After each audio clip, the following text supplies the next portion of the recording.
Welcome to Everyone Loves Guitar, where we get to sit down and talk with interesting professional guitar players and related music industry experts. If you love playing guitar, stick around. You're in the right place.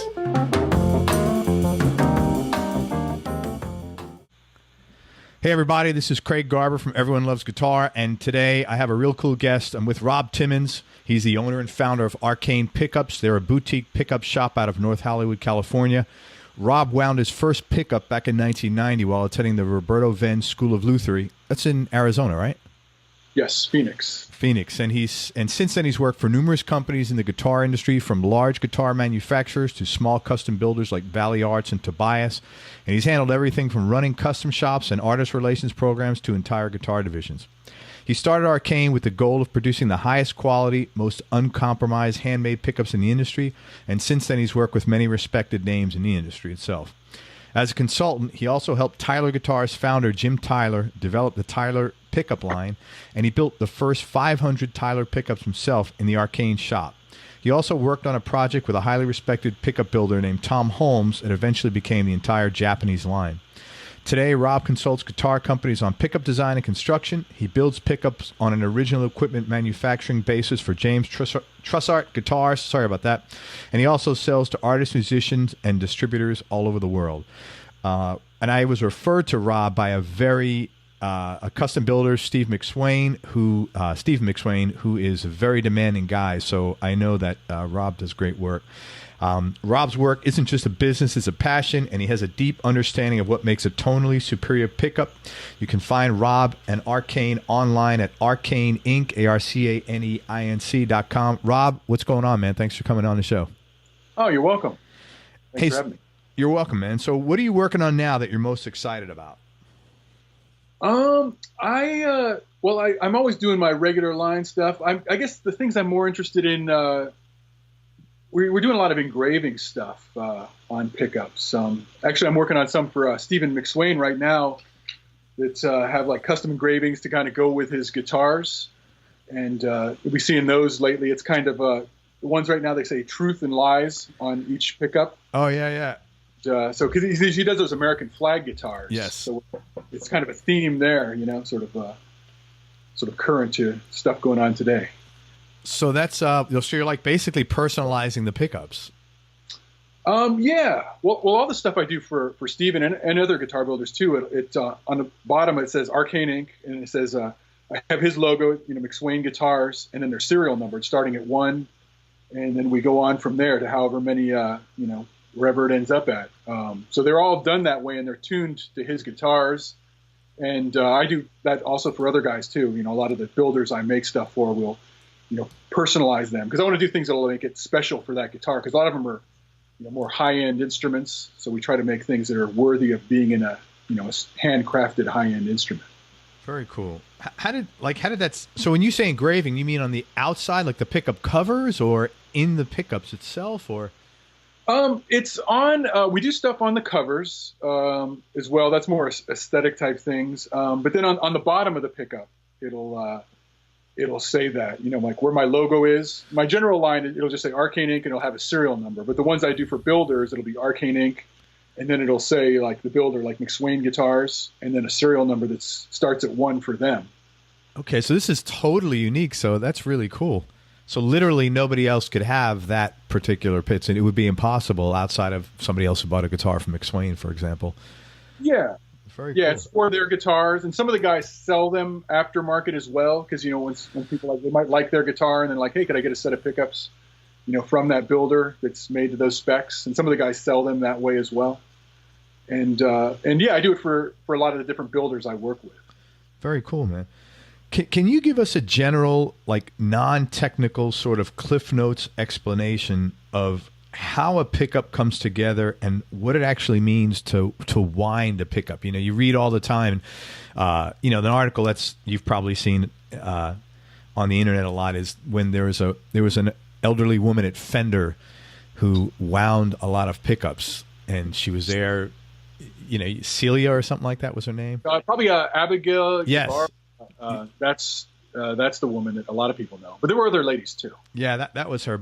And I've always read that, and like I think I know what winding means, but I don't really know what winding means. Can you give us a layman's, explanation of that? Yeah. Well, basically, most all pickups are coils. Using a magnet wire. Generally, the wire is about the thickness of a hair. And then it might be anywhere from, we're winding that wire onto a coil form. And that could be anywhere from, 3,000 to 12 or 13,000, sometimes more turns. Wow. And, per coil. So there's hand winding, which generally tended to be the old way that Fender was doing stuff. Then there's vintage mechanical machines. There's CNC winders now too that are, with really accurate precision of where the wire lays and counters. And I appreciate all of it. We do some of everything. We do hand winding, generally on a lot of the Fender influenced stuff. We have vintage mechanical machines that generally go on the Gibson, humbucker, PAF, P90 stuff. We generally do those that way. But I also have CNC machines too. So I can appreciate all of it. I like vintage and I like stuff that's somewhat modern too, or variations of it, or we try to add precision to hand winding, so it's consistent. So, yeah, but basically that's it. It's a coil form with the magnet wire and then magnets and then leads coming out of it that go underneath the string and then sense the vibration of the string. That's the simplest term for a pickup. So what will determine, you said it's between 3,000 and 13,000 winds. What determines, like when you're sitting there, do you say, okay, this one gets 4,500, this one gets 8,500? What's the determining factor or factors for that decision? Some of the determining factors could be, the coil form size, how big the actual coil is. And then there's like stuff like tradition, like if this was an old Strat pickup, I have a complete book of specs for, all different vintage, like different era Strat stuff. Wow. PAFs too. I have a lot of different versions of PAF humbucker, things. And then it might be like, okay, within, this coil size, we want it brighter or we want it darker, and then it could be like a different magnet. We want it hotter. There's stronger magnets, there's weaker magnets, and then the coil. If it's a humbucker, there might be two coils. Are they matched? Are they mismatched? So it basically goes, we kind of tune them, like I have my standard models and I might, somebody might have one of these pickups, like a real popular model for me is like with a humbucker is called the triple clone. Mm-hmm. And then they say, okay, I like this one, but could I have something that's a little bit hotter? And then okay, I know what to do then. Or I like this pickup and I want something that's a little bit brighter and clearer, and then you could adjust it from there. But generally, as it goes, higher DC resistance can be like darker, more compressed. Lower DC resistance, less turns can be brighter and clearer sounding, but then there's also, you take into account the magnets and the type of, magnet structure of a pickup. So you kind of have to look at those and we have to talk about it, for if there's like a builder that wants somebody or a customer too, or sometimes customers might have a certain type of pickup and I know the specs of that pickup and then we could, they could tell me what they would like and I could recommend either a pickup I have or occasionally we custom make them. Very cool. So it's like combination of art and science is what it sounds like. Yeah. A little bit of intuition in there and stuff. And we, it's tone, which is subjective. Yeah. But I'm open to, there's a lot of stuff that, some people would consider, voodoo or weird stuff, but I'm, some people think hand winding is a myth, that it affects tone, but I think there's something there. If somebody doesn't believe it, then it's okay. That's fine too. The pickup's still hand wound. It sounds good, but, it varies. I'm open to a lot of different things. I think a lot of things are small percentages adding up together to make, a good pickup.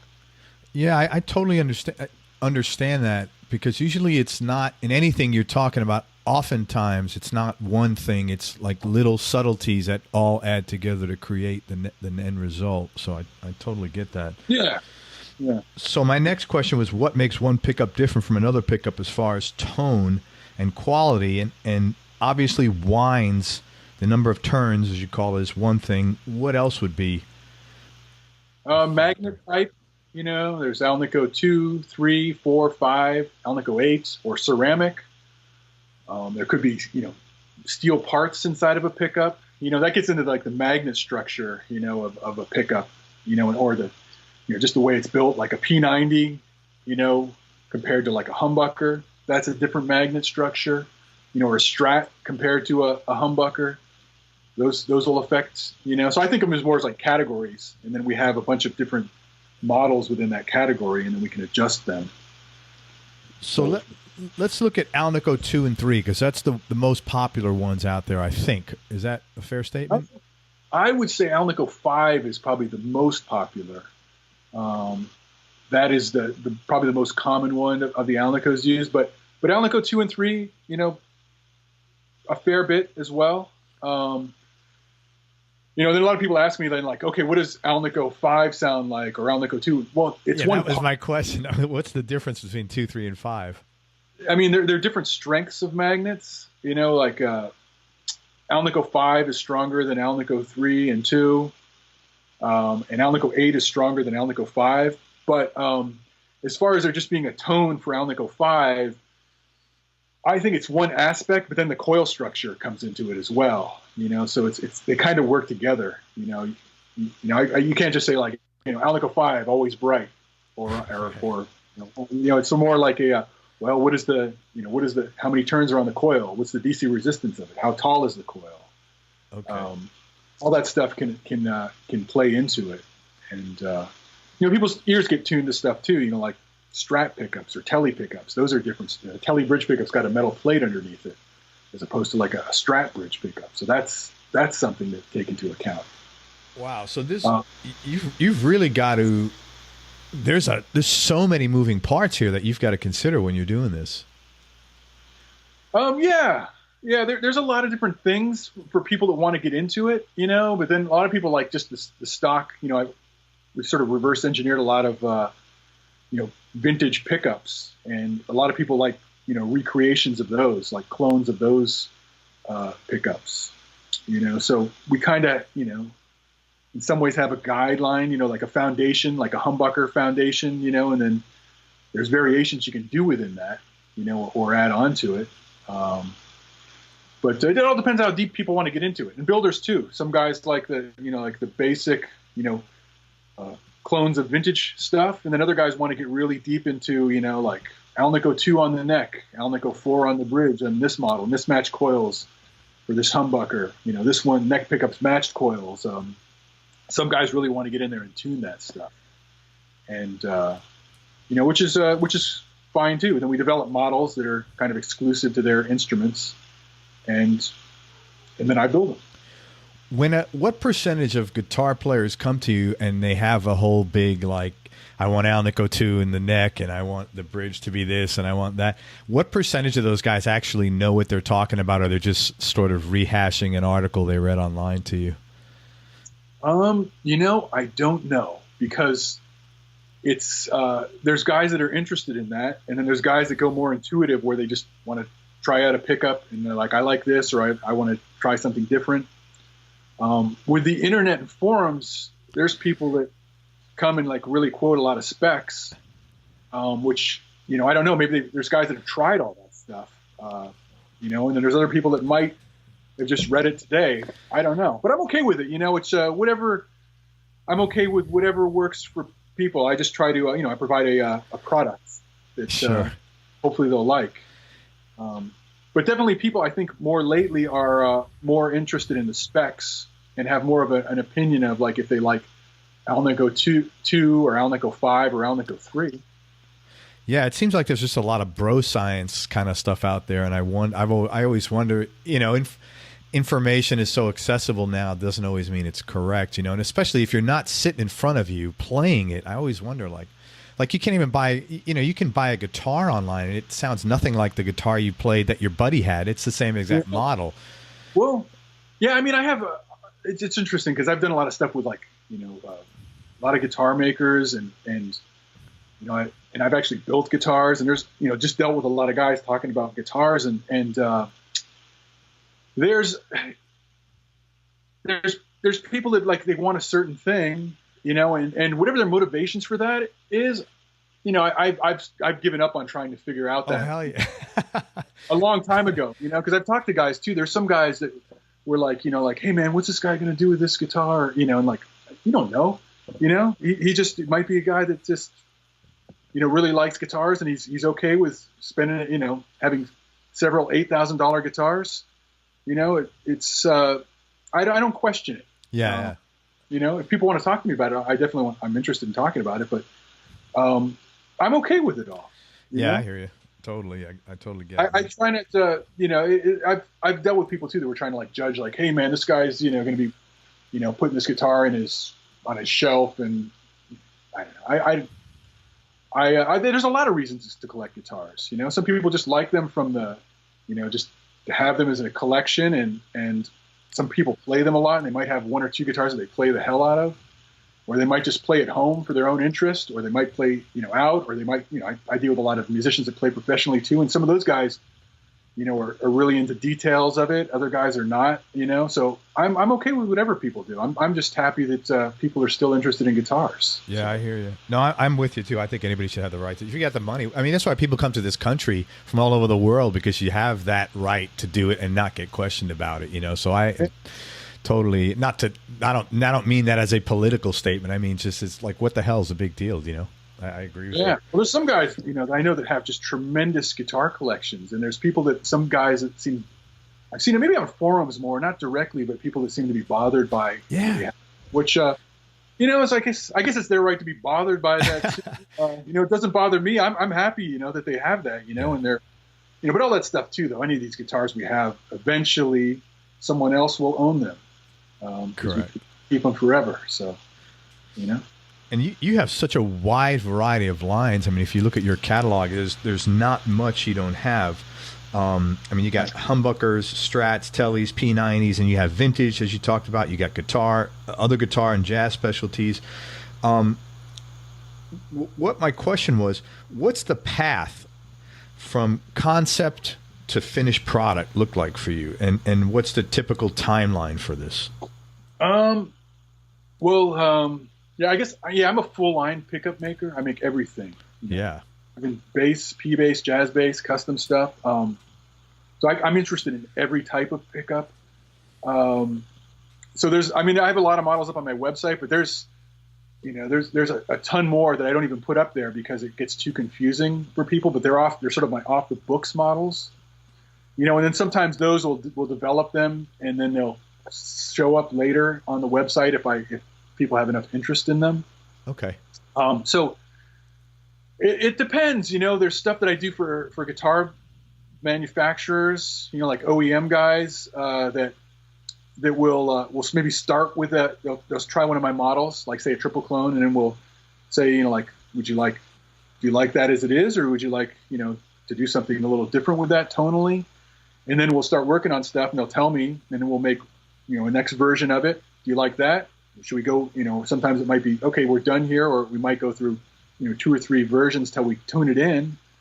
And then we'll make that like a model for them. I did a lot of that stuff with like Trussart guitars, where we, over the years made stuff, and then we sort of changed things occasionally, and a lot of them are based off of vintage specs.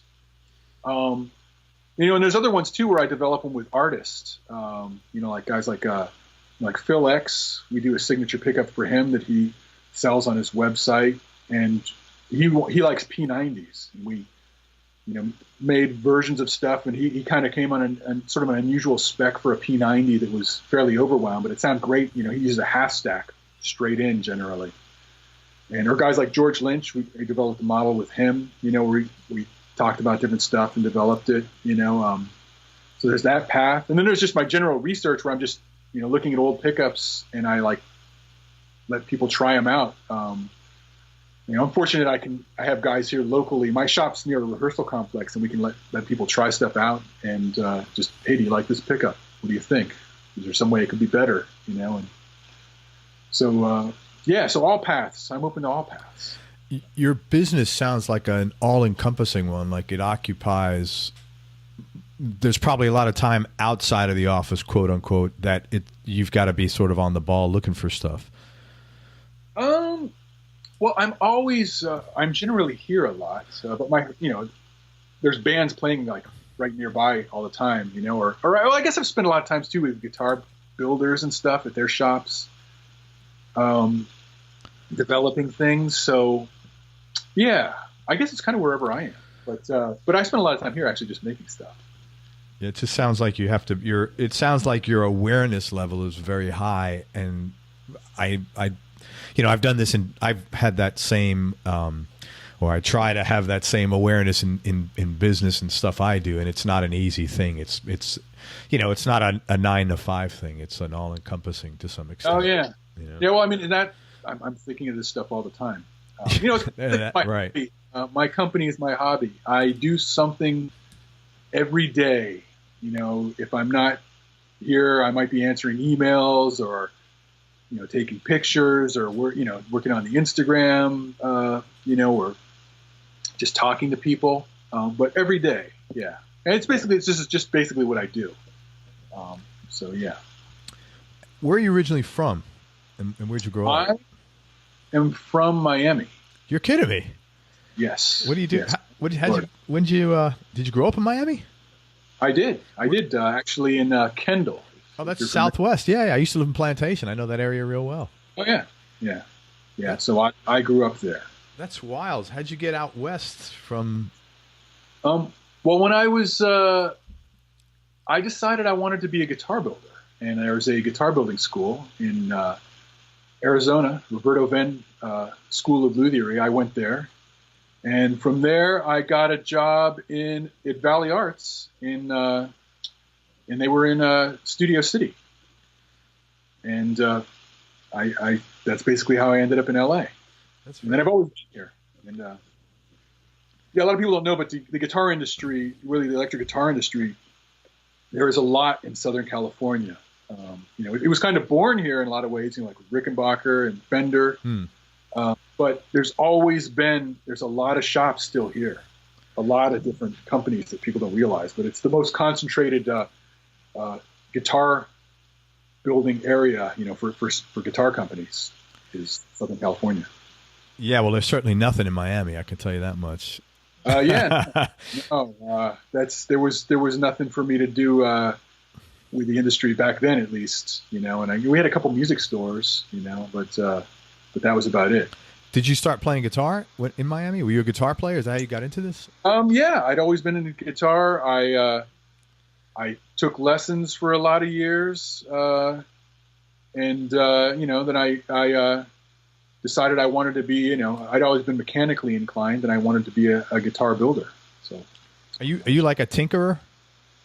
Yeah, absolutely, always. I'm still building, parts guitars to this day, and actually, I really enjoy going to guitar builders' shops and just seeing how they do stuff. And, if I can collaborate with something to make a pickup for them, I really like to do that. Something I try to make their pickup better, so I want to make something that adds to it.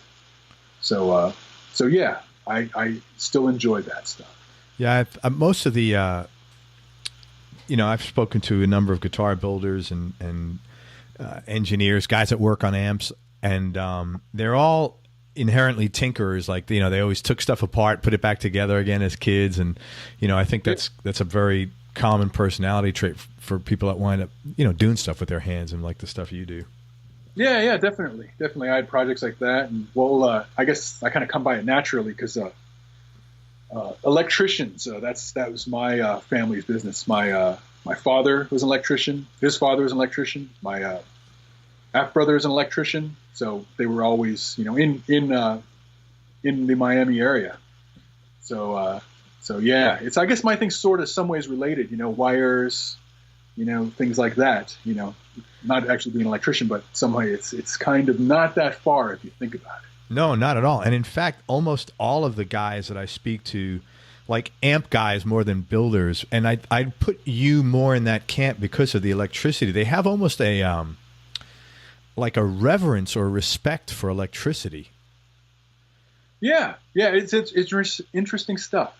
Just wires and how it's done, and I guess probably being an amp builder would probably be more close to my family's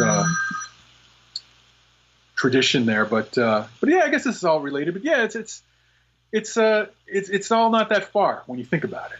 No, it's really not. Do you get back to Miami a lot? I haven't been back for a bit. Yeah, it's been over 10 years. But I need to go. No, you don't, man. Let me tell you. Yeah, I like, really Southern California kind of reminds me of it in a lot of ways. Really? But, I like Florida. I grew up on a lake. I like... right, yeah, right. You're in Kendall. All right, okay. You weren't really in Miami because Kendall's like a nice bedroom community, really. A suburb, yeah. But my backyard was a lake, so I swam like every day and fished, and I like, the Florida thing, little beach towns and stuff. I like that. Beaches there, yeah. I can appreciate Florida. I can appreciate Southern California, too. Yeah, I'm in Tampa. I used to live on the East Coast. I like the non-city parts of Florida much better than the city parts. I agree. Fishing, small town kind of stuff, swimming, just laid back. It's really nice to, Dade is so high pressure, I find, when I go down. Like, I hate to fly out of, the airport down there. It's always it's a little hectic. Maybe I'm just getting old. It happens. What do you want to do, like, moving forward over the next few years? Do you have anything different that you want to do as far as with the business, or even long term, if you have any vision for that? Like, where do you see your business going, or where do you want it to go? Well, we're going to continue doing more of the same. I mean, a lot of people want like the vintage inspired stuff. Mm-hmm. I do a lot of stuff that's variations on that. But I'm also interested in doing stuff of, I try to bring a sort of artistry into it as well. So I like to do a lot of those engravings, like on the covers of pickups and things, and just add things like patinas. We really get into patinas as well. And that sort of stuff that I did a lot with Trussart, James Trussart originally, but where it looks like it's a 5,000-year-old instrument instead of like a 50-year-old instrument. But stuff it's spreading. Guys like McSwain too. He's into patinas. Scala guitars, those guys do patinas. Echo Park guitars. So it's sort of there's sort of being this other stuff that's sort of like taking on its own thing. Where it's so we do a lot of that. I really get into like the textures of like metal and stuff, and but then just doing engravings too.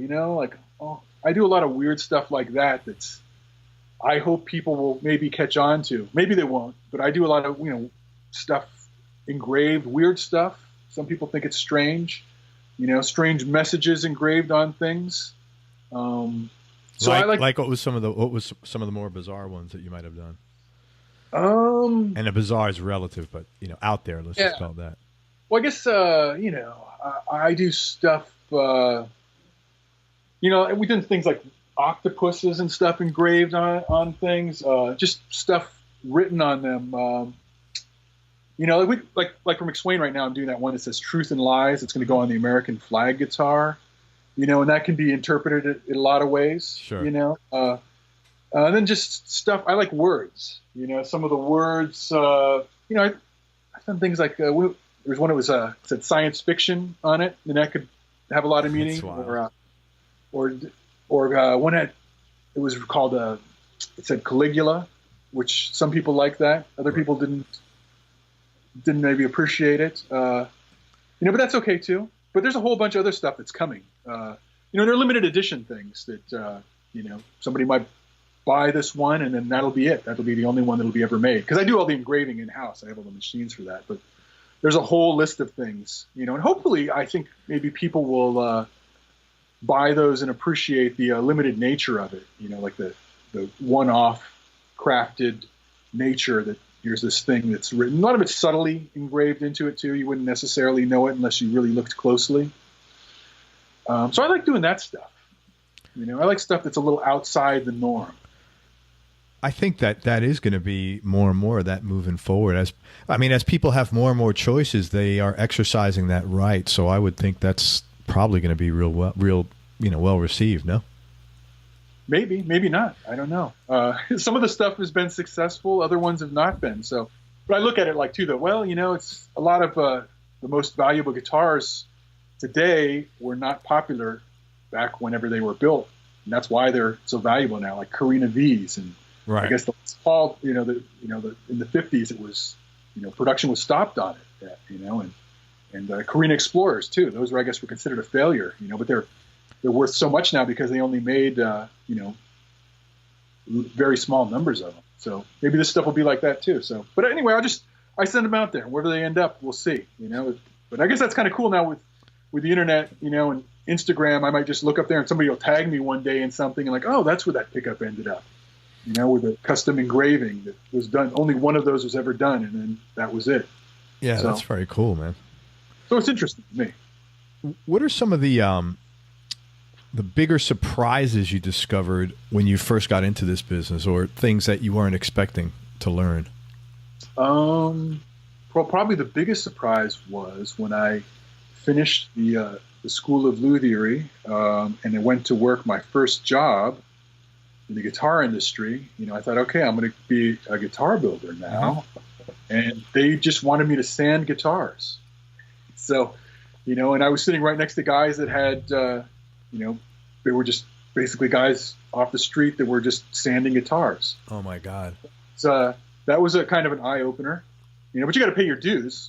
But I think I originally thought, oh, cool, I'm going to just go and work in a custom shop and make custom guitars. That was not the case. Interesting. I eventually, worked in custom shops and did that sort of stuff, but you got to build up to that. So that was kind of an eye opener. Yeah, I bet. And I don't know. There's always surprises. There's always surprises with stuff that we make. Like things that I'm willing to try stuff. Like with guys, like does this sound different than that? Like recently we were comparing rough cast magnets with smooth cast magnets on a humbucker. Mm-hmm.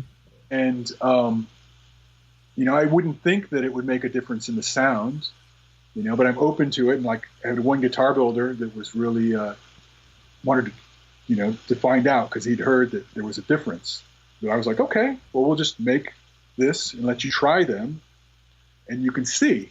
And then we can say afterwards that, hey, we tried it and there's a difference or there isn't a difference. And in that case, we didn't hear a difference. Did not. Okay.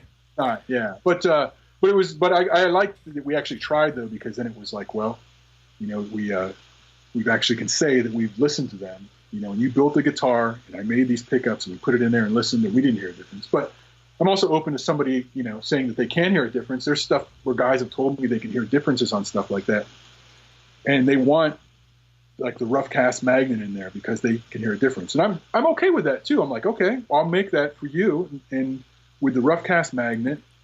And then, I kind of believe in some of that stuff too, where mentally, that's the rough cast magnet in there, that you can hear a difference and you want it that way. And I made it that way and we're good. Well, I think there's a lot of, music is such an emotional thing. I think much of your comfort and your personal opinion of how you play is really rooted in how you feel about picking up the instrument in the first place. There's that too. Like paper and oil capacitors in a guitar. It's like, oh, let's just put them in there. Then it's there. I don't know. You might be someplace playing and you just know everything's in line and it's all good. I spoke to a builder about a month ago, and he was telling me he did an A/B split test, and one of the things that made a huge difference in quality of sound was, and I'm not a technical guy, I've never messed around with this stuff, but he said spraying the pots on the inside versus not spraying them. I don't know what he meant spraying them with. I'm assuming some sort of coating, but he said he split tested this, and it made a huge difference. Oh, like some sort of deoxidizer maybe, or... I think I would imagine that's what he was referring to, but he said that he has A/B split tested that several times, and it's always made a huge impact in sound tone difference. Yeah, it's possible, and I guess some people's ears too are more sensitive than others. It's almost like seeing colors. Some guy, you might be a little colorblind to this color. Other guy might have, be really tuned into that, and that's possible with hearing too. I think, but if somebody can hear it and they tell me, I'm okay with I believe them. I'm fine with that, and we'll just do it that way. If we set out specs for something, then I just always make it that way. And, it's possible. Maybe somebody else could hear the difference between the rough cast and the smooth cast magnet. Sure. If specified it, that's what they wanted, then I'm okay with that too. And we just know these are the specs you want, and that's how we'll make it. As far as musical influences go, who are your musical influences? I like a lot of stuff. As far as guitars, guitar tones, Jimi Hendrix, Jimmy Page, that I think that stuff's great. I can appreciate a lot of, like even some newer bands like Queens of the Stone Age. I really enjoy their stuff. There's a lot of people that I appreciate. I can appreciate almost all guitar players and stuff. Just the different tones. I worked with quite a variety, You mentioned Queens of the Stone Age. He's got a very unique style of playing, doesn't he? He does. It's different, and his tone is different too. Yes, his tone is different. His style of playing, it's great. I love their stuff, but it's really, it's just different. It's very unique. Yeah, those guys are they've developed their own sort of thing. I was a fan of their music from the first album, but I fortunately got a chance to work with them on stuff with Echo Park Guitars. Gabriel, we do a lot of guitars with my pickups for those guys, and we tune them different ways, and there's different things that he's looking for, and he has really unique ideas about tone and stuff. It's different sounding, but it's I definitely can appreciate what those guys are doing, and they rehearse here, at the rehearsal complex nearby here, and so we get to check them out and hear them rehearse and work on stuff with them. So yeah. Man, it sounds like you're in the perfect spot for lead generation there, with this studio around the corner. Yeah, it's okay. It's not as it's not as great as everybody would think. Oh man, there's just nonstop. It's we actually have to work all day long, but occasionally stuff comes up. And it just happens to be more of a convenience thing, because a lot of these guys I've kind of known and done stuff with, and a lot of it kind of stems from guitar builders, and I just make myself available to them that, hey, we've got this artist and we're working on something with, so I'm available to consult with, and and then it's okay, you're making this guitar, we're going to make the exact perfect pickup to do what they want to do, and so it kind of stems from that, I really value the relationships I have with a lot of the guitar builders too, because they kind of introduced me to a lot of artists as well. And but yeah, it's nice, convenient whenever artists we already know a lot of times is going to be rehearsing here, and then we can actually be on hand to spend some time with them when they're ready. And that might be at 11:30 at night. And so we have to be ready then. I was curious. I asked you about your influences because I was curious if you ever sort of, as you mentioned earlier, reverse engineered a pickup to match the sound of okay, I want to hear Jimmy Page's pickup during this album and during this song or this concert. Yeah. Well, yeah, there's people that are interested in pickups for that kind of stuff. We kind of know with with a lot of the classic albums, what kind of guitars they had at that time, and then I have the specs on hand of, for 50s PAFs, which there's a bunch of different versions. They varied a lot back then, or it might be somebody that might have a late 60s Strat. We kind of know, the pathway or probably 80% of what that probably is. And then there's just some variation in there. So we might have to then tweak it, but usually we'll make something and then our ears are the guide at the end. We make it and then you listen to it. And then you say, are we there? And that's the final thing. Okay, that's exactly it. We like this. And then those are the specs that we'll set for it. So there's a lot of stuff like that. I have I've thought of probably about almost all those guys, what pickups they had in their guitar for this Right. recording at that time, Allman Brothers, all that stuff. Like, what were these guitars, what, Led Zeppelin, Jimi Hendrix, Jeff Beck, all that stuff. We, probably thought about it, and you could probably kind of narrow it down. Do you do that a lot when you're listening to people? Do you does it go through your mind? Oh, he's probably using this inside of this. Does that like a natural thing, like just out of habit? Yeah, I like to kind of categorize stuff like, oh, this was a Strat here, or a Tele here, or a Les Paul, or like in the case of Led Zeppelin too, some of the stuff wasn't as obvious, and they're like, oh yeah, that was a Tele on that, or some guys were more really consistent with what they were using, or this was an SG, And so I like to think about that, and then you can get into that whole stuff too. Then there's a whole other category like Van Halen, like the early records, what was he playing at this time and how did he change it, and that gets into the whole category of super strats, which is, the whole Van Halen category. That's even a category of itself, which is also really interesting to me. Yeah. Almost every technical guy I talk to, like guys like you that are super sharp with electronics, with building, whether it's pickups, amps, they always mention Eddie Van Halen, and they always refer to him pretty much the same way in a separate category because of all the stuff he had, how over the top he was with everything. Yeah. Well, there's a bunch of different stuff that he was doing and changing things, and his pickups changed, and he modified guitars, and I have like friends that we go, almost like track by track, like, well, this was the Ibanez Destroyer, anything with with the non-tremolo on it, that was, that pickup, and or this was the Frankenstein. But then he changed the Frankenstein at this point. And you look at like pictures of like, wow, he's got a different pickup in here. What was he using when he was recording it? And there's a whole, and over the albums he changed and stuff. So that's a whole category in itself, because I mean, he was so influential in the guitar realm too. There's a lot of people that are influenced by that. Yeah, for sure, man. That's what I like, so.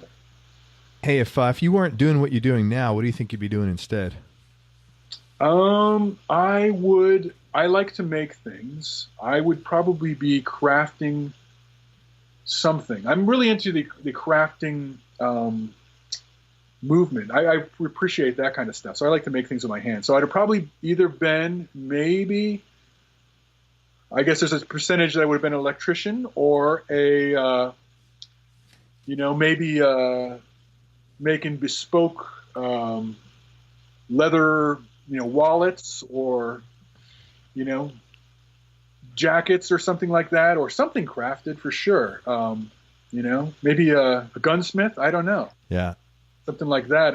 I would definitely be making things. I'd probably either, wire, metal, leather, or something. That's very cool. Who's the most important person in your life? The most important person would actually be my daughter. I have a 12-year-old daughter. That's awesome. Why is that? Well, I take being a dad serious. So I try to do to be a good dad, and so that's we spend a lot of time together. We do a lot of things together. So yeah, I enjoy that as well. That's really nice to hear, man. Just as a friendly advice, which I'm sure you've heard, you're at that cusp, right? Your feelings and thoughts may change from this time next year if we speak at age 12 to 13, man. They say the teenage years, that's when it gets pretty rocky, but yeah, it's tough.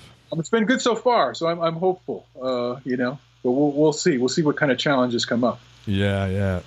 That's nice to hear that, though. Yeah, it's tough sometimes with girls. I know you work a ton. Do you have any hobbies or interests outside of music?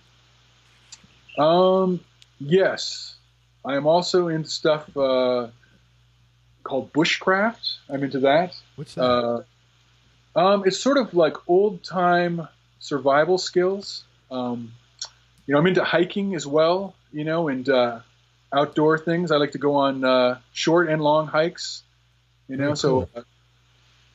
So outdoor activities like that, going to the beach, swimming, going to places, seeing stuff. Yeah, that's some of them. I'm interested in almost everything. So I have a wide variety of interest. Antiques, generally old stuff, old rusty things, swap meets. I'm into all that. I'm interested in almost everything. You know what, man? You sound like a very balanced guy, and all those things. As somebody who's raised 3 kids already, that probably is going to make a tremendous imprint on your daughter that she won't realize and articulate to you until later. But I would bet anything that has a very, in a very positive, strong way. I hope so. We try to do a variety of stuff. Yeah, for sure. Very cool. What's the favorite part of what you do?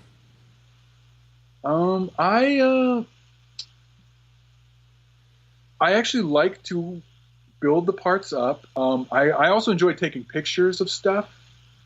So probably some of that, building things and taking pictures and doing coming up with ideas for engravings or developing new models. I like to do that stuff.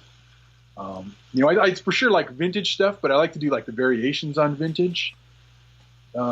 So yeah, the creative process of that, coming up with something new is always satisfying. Yeah, you could tell you are definitely motivated by being creative. Any aspect of the creative stuff, man. That's awesome. Yeah, well, I try to add that too, because pickups are pretty small, small items. So to try to add some creativity to that is, I guess, important to me. I try to make them as interesting as they can be. Do you think that's one of the things that makes Arcane different from the average or the other pickup manufacturers in general? I think that's a priority for me. To try to because I serial number everything that I make, and they're all logged. So I try to make each one special and unique. Yeah. So I try to bring an artistic aspect to it. That's sort of old world craftsman stuff. So I kind of take pride in that. So I really try to bring that to it, so that somebody's going to have this thing, 50 years down the road and be like, what is this? And be able to look at the serial number and where did this come from? What is it? And sure, say what it is. So I try to make each one special, and the process is important to me too. That's why we do like the hand winding, or even parts that we make, the process, how they're made, on old machines and stuff is, I find that important. It's just how it's done as well, even though it might not be obvious instantly. I know that it's done that way, so that's important as well. Well, having that pride of ownership is a big thing too, because that I think work ethic is, as you probably know, it's in a scarcity nowadays, and when you have that, I think it separates a lot of it creates a big differential. Yeah, definitely. I think that, but I think there's also a craftsman and a craftsmanship type of movement coming around. People are being able to appreciate that kind of stuff. So I'm seeing that. You can find guys that are making stuff, handmade stuff. So it seems like it's having a resurgence in a lot of ways, and hopefully people can appreciate that. So. It is, and it's funny you mentioned making leather products. I mean, that is one of the hottest. You got small companies just popping up all over. Some guys will just make leather casings for tools for guys. Other people will specialize in, wallets or small purses or large purses for women. And I'm seeing this all over. You're 100% right. Yeah, absolutely. Yeah, it's interesting. Or even other stuff I'm into, raw denim and stuff. There's guys that will handcraft jeans and stuff. I like that stuff, and shoes too. You can go deep on that, handcrafted stuff that's made by small builders, or guys by themselves just in their shop. So I try to support that stuff as well. Did you see Santana has his own line of shoes now? Carlos Santana. Oh, I did see that. It was all, he was on Facebook. He was promoting, he was throwing a lot of money at ad spend on Facebook on that. I was surprised by that, because it was ladies' shoes, right? So no, it was guys' shoes. It was men's shoes. Really? I remember in the past for some ladies, but okay, interesting. I'll have to look that up. Yeah, it was interesting. I was surprised as well. I'm quite particular about the types of shoes I like, because I'm more into the vintage industrial kind of stuff. Mm-hmm. But I'll go check him out. He seems to be an interesting guy. Yeah, he does seem to be an interesting guy. Is there a least favorite part of what you do? It used to be, I get a lot of email volume and trying to keep up with it. That could be difficult for me. But, I've been readjusting my attitude about that, and I have a special place where I sit and try to answer all my emails. And it's hard to keep up with them every day, but I am definitely making an effort to do that. And because it can get kind of daunting where you get like 20 questions, 20 emails of like 3 or 4 paragraph questions, and to answer those whenever you've got to get stuff finished first thing in the morning. But I've that was the harder part for me. But I've actually been readjusting my my mental outlook on that, and I'm finding I'm doing a better job. And so I try to do them more immediately now.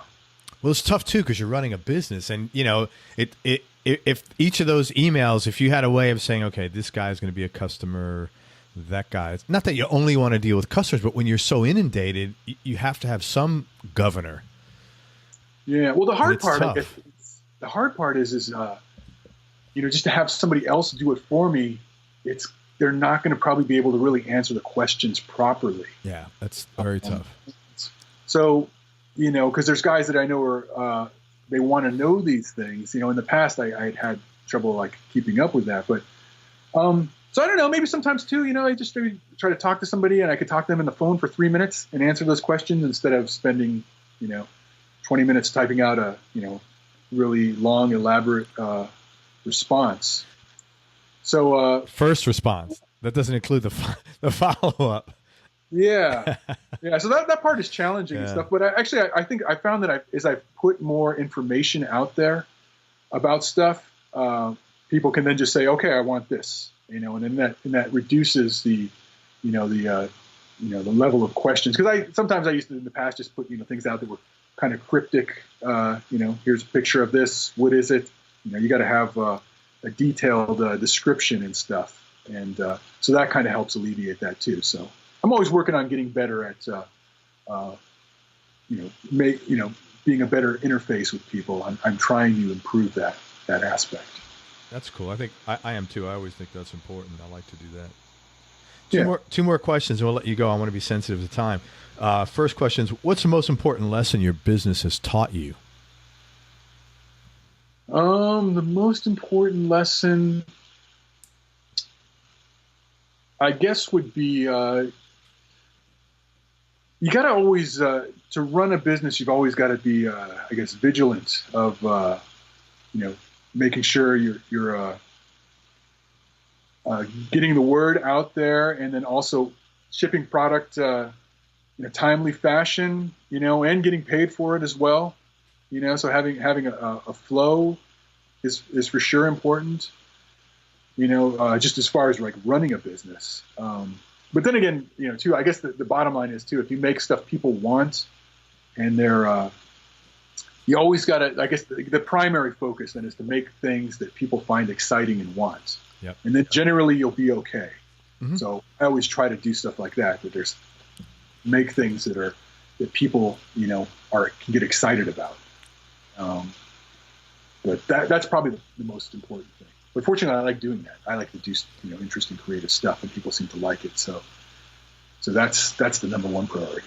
Is to make stuff people want. Yes. Yeah. That's obviously very. What's that? I guess there are people can get excited about it. Yeah. Which in some ways, pickups. It's some people might think like, oh, it's a pretty basic thing, but you can do a lot of stuff actually if you think about it. To make them interesting. It's funny. I had an early mentor, a guy who taught me how to write ad copy, and one of the things he said to me was, he goes, there's so much. He was talking exactly what you said. He goes, you got to sell stuff people want. He goes, there's so many things you can do out there. He goes, why the fuck would you ever sell life insurance? Meaning, like, when you talk to someone about life insurance, it's like, it's the last thing they want to discuss. No one's getting excited about, and that's the key word you said. No one's getting excited about getting their life insurance policy, and it's a hard sell because of that. Well, I guess the way they sell it is because people need it. Yeah, right. But I know I've worked in a lot of different aspects of the guitar industry, and I've worked, I've been involved in sales departments too of stuff, and like I've seen, there's guitars that people really want and are exciting, and then there's other ones that, guitars and basses that people are just not that excited about, and those are much harder to sell. And that's, if you can do that, I guess that's as a guitar builder too. If you're making stuff that people are really excited about, they will want to buy them and have that. So yeah, I like working with guys like that have make exciting guitars, and if I can contribute to that, that's satisfying. But yeah, definitely try to focus on making things people get excited about. Last question, Rob. What's your definition of happiness? Tough question. That is a good question. I guess feeling fulfilled. There's a lot of different ways to do that. I guess me personally, I fall in and out of happiness at different times. But I try to be more happy. I guess doing whatever you find satisfying. So I find doing this and having my own company satisfying.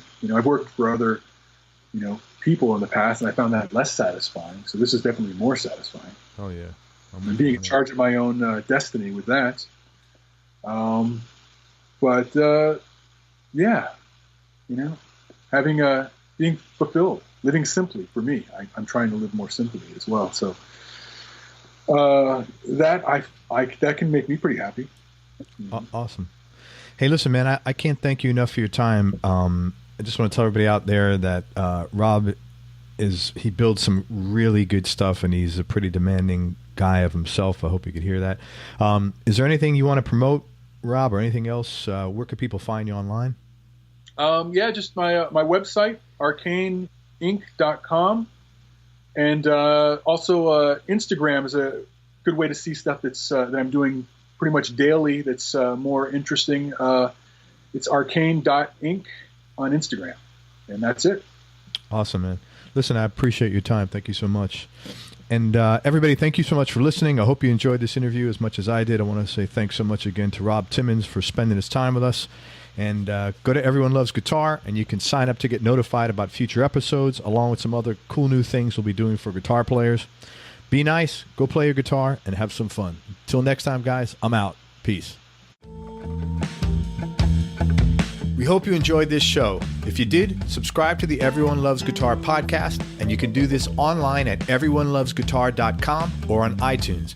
And if you like the show, please leave us a 5-star positive review.